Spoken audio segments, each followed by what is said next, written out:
Swastiastu. Assalamualaikum warahmatullahi wabarakatuh. Shalom, nama budaya, salam kebajikan untuk kita semua. Halo sahabat religi, bersama kami di Surya Podcast, Suluhan Rohani dan Layanan. Melaju maju, umat rukun Indonesia maju. Bersama kami I Gusti Ayu Laksmi Dewi dari Kantor Kementerian Agama Kabupaten Gianyar. Pada kesempatan berbahagia ini, Surya Podcast kedatangan seorang tamu, yaitu Ibu Niputu Mayun Fatmawati, seorang penyuluh agama Hindu dari Kantor Kementerian Agama Kabupaten Gianyar. Om Swastiastu, Bu Putu. Om Swastiastu. Apa kabarnya hari ini? Astunggara, anggayu bahagia, sehat. Semoga kita semua sehat dan berbahagia. Nggih, Bu Putu, pada kesempatan hari ini tema yang akan kita bawa tentang keluarga Hindu memaknai Buddha Cemeng Klau nggih. Ya.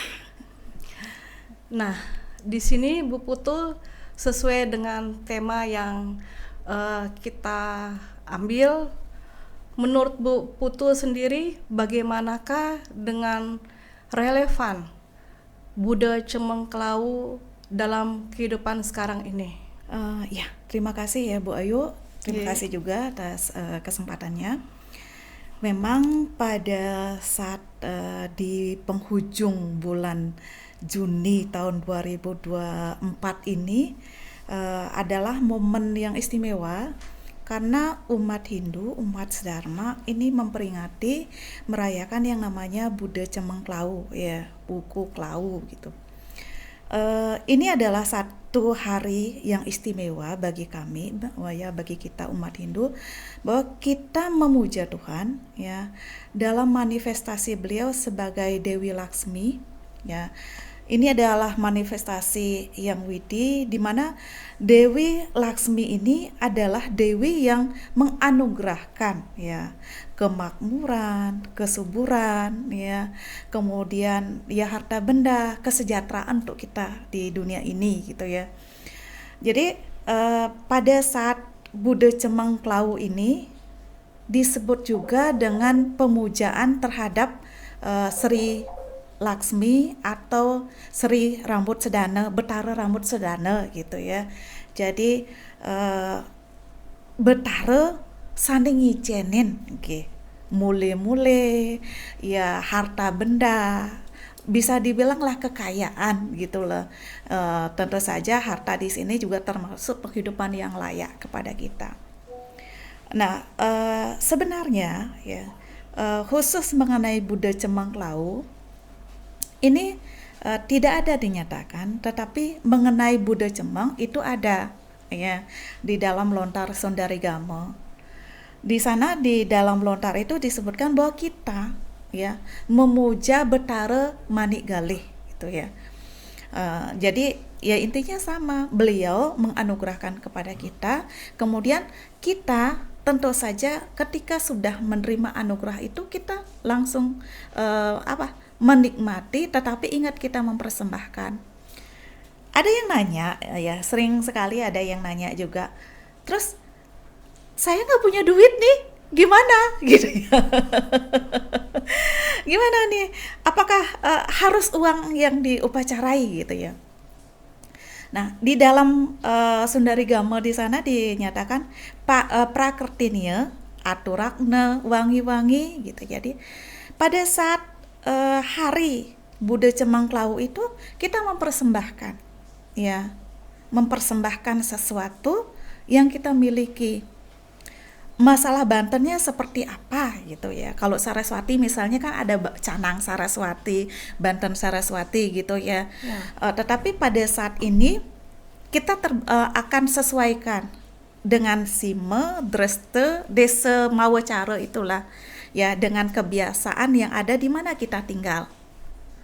Mau ngaturang, oh saya bisanya cuman bikin pejati aja, boleh nggak? Boleh, ya.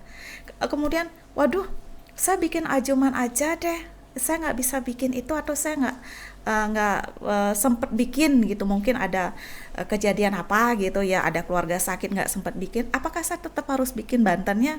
Ya kalau bisa bikin ajoma atau sadan silahkan ya, atau kalau nggak saya bikin canang aja boleh nggak? Boleh. Yang pasti kita ingat memuja beliau, kita mempersembahkan sesuatu seperti dikatakan wangi-wangi ya, bikin canang. Atau kalau malah mungkin kan sekarang kita kegiatan itu sudah mobilitasnya tinggi banget ya, mungkin pada saat itu kita lagi ada di perjalanan, mungkin ada lintas provinsi lewat perjalanan darat, kemudian atau lewat udara, atau mungkin lagi di tengah laut misalnya. Nah, gimana saya bikin bantennya? Ya, yang pasti kita tetap harus ingat memuja beliau. Kita memuja Dewi Laksmi ya. Kemudian dengan doa. Ingat kita memuja, kita berdoa, kita haturkan rasa suksma kita. Nah, itu yang bisa kita lakukan. Kemudian ada lagi ini Bu, ya Bu Ayu dan juga mungkin umat sedharma lain ya, gini. Pada saat itu kita mengupacarai benda, misalnya ada rezeki kita punya misalnya ya, silakan itu diupacarai ya. Dan ini adalah satu yang istimewa, biasanya ciri khasnya adalah pada saat Buddha Cemangklau itu kita diusahakan nih ya, tidak melakukan transaksi. Ya, transaksi misalnya kita punya utang, ya mohon maaf niki nggak dibayar pada saat itu. Kemudian kita ya kurangilah ya pembayaran pada saat hari Buddha Cemangklau gitu ya, yang bisa kita lakukan dari segi upacaranya, kemudian dari segi etika kita, tingkah laku kita ketika hari raya itu. Jadi begitu Bu Ayu ya. Berarti saat Buddha Cemangklau itu kita sama sekali tidak boleh melakukan transaksi apapun, jual beli seperti itu. Apakah masih relevan, masih bisa kita pergunakan untuk saat ini seperti itu, Bu Putu? Memang ya, memang ya dinyatakan dalam kebiasaan kita ya, yang terjadi memang seperti itu. Tetapi kalau kita kaji ya, kehidupan kita umat Hindu sekarang kan tidak lagi homogen seperti zaman dulu ya. Kalau zaman dulu kita masih ada di lingkup satu daerah, interaksi keluarnya terbatas, interaksi dengan yang berbeda tempat tinggal kemudian juga terbatas, aktivitas kita juga terbatas ya. Waktu zaman dulu kan nggak ada kendaraan. Ya, yang harus dibayar pajaknya, tidak ada ketentuan kita harus bayar rekening air, rekening listrik gitu ya, atau rekening-rekening lain yang harusnya menjadi satu kewajiban kita. Sehingga pada saat itu memang kita tidak melakukan transaksi seperti itu. Kenapa gitu ya? Karena itu adalah anugerah dari beliau. Jadi pada saat itu mari kita syukuri. Ya, mari kita ucapkan terima kasih kepada beliau. Ya, itu maknanya. Kenapa kok nggak ada transaksi? Ya kita waktu itu bukan memuja uangnya ya, bukan memuja perhiasannya, tetapi memuja dan mensyukuri anugerah dari beliau gitu ya. Jadi pada saat itu. Kemudian dengan fenomena dan kejadian saat sekarang di mana kita berinteraksi sudah lintas kota, lintas provinsi, bahkan lintas benua kita berinteraksinya. Jadi itu tidak bisa kita ngotot harus begini gitu ya. Sementara kalau kita udah melewati deadline-nya, misal pada saat itu kita sudah jatuh tempo harus melakukan pembayaran dengan orang yang ada di negara lain atau di provinsi lain ya.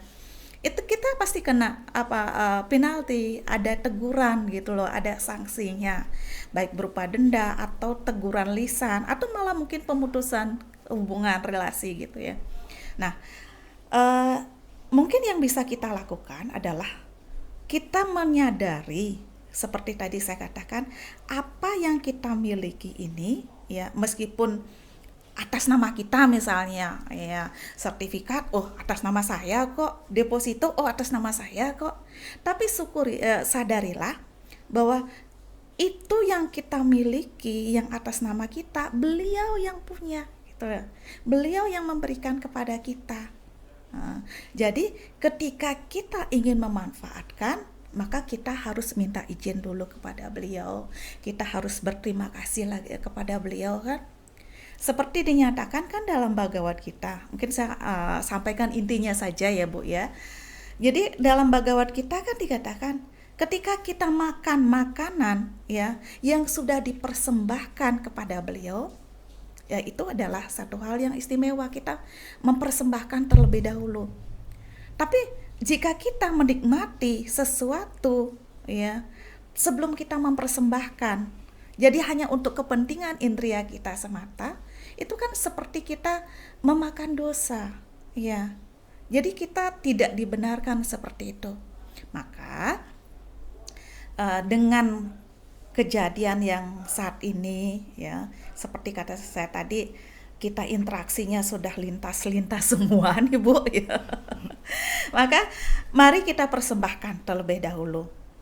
Kan kita tahu, oh tanggal sekian Buddha Cemengklau, oh saya jatuh tempo pembayaran rekening air tanggal sekian, atau saya harus bayar listrik tanggal sekian ya, atau saya nyamsat kendaraan mungkin, nah baik roda 2, roda 4 gitu kan, atau perpanjang SIM, nah atau pinjaman saya harus dilunasi ya, dibayar gitu. Kita sudah tahu. Nah kalau ada rezeki kita bayar mendahului silahkan, tetapi kalau tidak ada maka kita sudah tahu itu harus punya kewajiban pada saat itu, maka mari kita persembahkan dulu. Aturang dumun gitu ya. Banda napi sane duenang, napi sane meresidayang kekaryanang. Apa yang bisa kita buat? Mau pejati seperti tadi saya katakan, mau sodan, mau canang, atau mau bantan yang lain yang bisa kita bikin, itu kita persembahkan terlebih dahulu. Setelah kita ngaturang banten ya di pelinggih ya, sebab kalau ngatur itu kan ring sangar, ring luhur, ring aturu, ring seri lumbung. Jadi kita mempersembahkan di sanggar ya, di sanggah kita, di merajaan kita. Kita aturang dulu di sana. Setelah itu mari kita musbah ya. Atau yang masih di perjalanan kita berdoa dulu ya, ucapkan terima kasih ya, dengan kita bisa memantra silahkan, kita bahasa dengan sehe silahkan, atau dalam bahasa kalbu kita silahkan.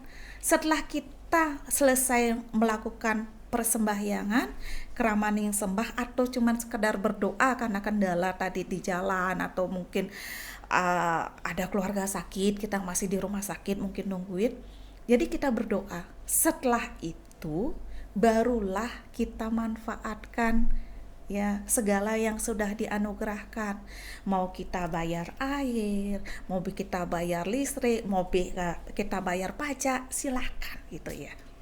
Berarti saat Buddha Cemengklau itu masih bisa dilaksanakan transaksi pembayaran itu, apalagi di saat-saat emergensi masih diperbolehkan dulu kalau seperti itu. Ya Bu Putu, lalu apakah dalam Buddha Cemengklau saat ini masih relevan dengan momen-momen saat ini, masih bisa berjalan? Kalau menurut Bu Putu sendiri bagaimana? Kalau di yang bisa kita ambil ya dari intinya adalah kita bagaimana mencari uang ya, memaknainya itu adalah bagaimana kita mencari uang, mencari penghasilan itu berdasarkan dharma. Jangan sampai kemudian kita mengambil hak orang lain, kemudian ya melakukan yang bertentangan dengan hukum gitu ya. Kemudian setelah itu, setelah hasil itu kita dapat berdasarkan dharma, bagaimana kita menggunakan itu? Seperti di Sarasama saya kan dibagi 3. Sedana rika sedaneng dharma, gunakan dia untuk kepentingan dharma. Ya. Kemudian sadana rika sedaneng kama, gunakan untuk memenuhi kebutuhan kita. Yang selanjutnya adalah sadana rika sedaneng arta. Itu adalah untuk bagaimana kita mendapatkan penghasilan lagi. Jadi kalau dimaknai adalah kita mencari dengan cara yang benar, kita manfaatkan dengan cara yang benar. Contohnya penuhi kebutuhan, ya. Keluarga jangan gunakan untuk kepentingan yang tidak baik, misalnya apa, terlibat dalam penggunaan narkoba, mengkonsumsi narkoba. Berhubung di sini momennya kan Buddha Cemengklau bertepatan dengan Hari Anti Narkoba. Jadi bagaimana kita menggunakan uang itu sebaik-baiknya, dan satu hal yang saat ini sejalan dengan program pemerintah adalah jangan gunakan dana kita untuk mengkonsumsi atau terlibat dalam penyalahgunaan narkoba. Jadi katakan tidak pada narkoba. Uang saya bukan untuk itu. Ya, itu mungkin ya. Itu karena kita keterbatasan waktu ya, mungkin di lain kesempatan kita bisa bahas lebih lanjut gitu. Baiklah Bu Putu, terima kasih atas informasinya yang sangat bagus sekali tentang tema kita hari ini, tentang keluarga Hindu memaknai Buddha Cemengklau. Bisa saya simpulkan bahwa Buddha Cemengklau merupakan pengheningan atau pemusatan indria. Bagaimana kita memusatkan indria itu, lalu kita juga tidak lupa untuk menghaturkan canang ataupun sesajen yang bisa kita mampu kita berikan, yaitu pemujaan kepada Dewi Sri atau Sri Sedana ya, yang sering kita sebut. Baiklah Bu Putu, terima kasih. Semoga di kesempatan lain kita dapat bertemu dengan tema yang lebih yang lebih bagus dan juga sangat-sangat menarik untuk kita semua. Demikian yang bisa kami sampaikan. Kami akhiri dengan Paramasanti. Om Santi Santi Santi Om.